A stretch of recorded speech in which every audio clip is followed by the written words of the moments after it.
Il a plu au directeur général de l'INACO, le professeur Aimé, de nous élever au rang des DP, directeur provincial. Et aujourd'hui, nous sommes venus présenter aux autorités de la ville la nouvelle chef d'antenne, Laetitia Kitakia, qui nous remplace parce que nous allons maintenant assumer d'autres responsabilités au niveau de la province, notamment la direction. Et nous avons été accompagnés par le chef de notre secteur en ville de Butembo, le représentant du ministre, M. Batsoti, qui est le chef du bureau urbain de la culture et art en ville de Butembo. À la population de Butembo, ce que moi je peux dire, surtout aux services qui sont concernés par les archives, c'est d'accueillir la nouvelle responsable, Madame Laetitia, qui est désormais la responsable des archives à Butembo, de l'accueillir et de continuer cette collaboration qui était en train d'être mise à place avec l'INACO, parce que vous savez que l'INACO est à Butembo il n'y a pas très longtemps, et c'est depuis 2024 que nous sommes là. C'est pratiquement moins d'une année que nous sommes en activité vraiment au niveau de la ville, et donc ces changements, nous espérons que ça ne va pas empiéter cette collaboration qui était en train de s'installer petit à petit entre ces services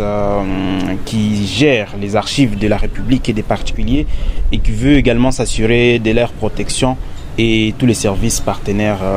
de la ville. La promesse est restée la même, continuer cette collaboration, continuer de nous aider à nous mettre en place, à collaborer également, à nous faire découvrir les archives, notamment de la mairie, parce que la mairie c'est le premier partenaire de l'INACO, et c'est la mairie qui garde les archives de la ville, et donc c'est cette même promesse qui a été tenue par les autorités de la ville pour la suite de la collaboration et du service même de l'INACO, parce que c'est un service de l'État et la mairie c'est l'État. Je crois ce qu'il faut atteindre, c'est ce que la loi nous recommande, c'est ce que les règlements, les différentes réglementations de notre pays nous recommandent. Donc, s'assurer de la protection et de la tenue des archives au niveau provincial. Vous savez que nous sommes dans un contexte épais complexe, et nous espérons que nos forces armées de la RDC ainsi que les Wazalendo vont très vite libérer la partie occupée par les rebelles du M23. Et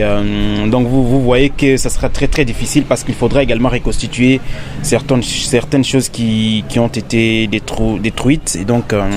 nous pensons que nous allons nous conformer juste à ce que le texte nous exige de faire.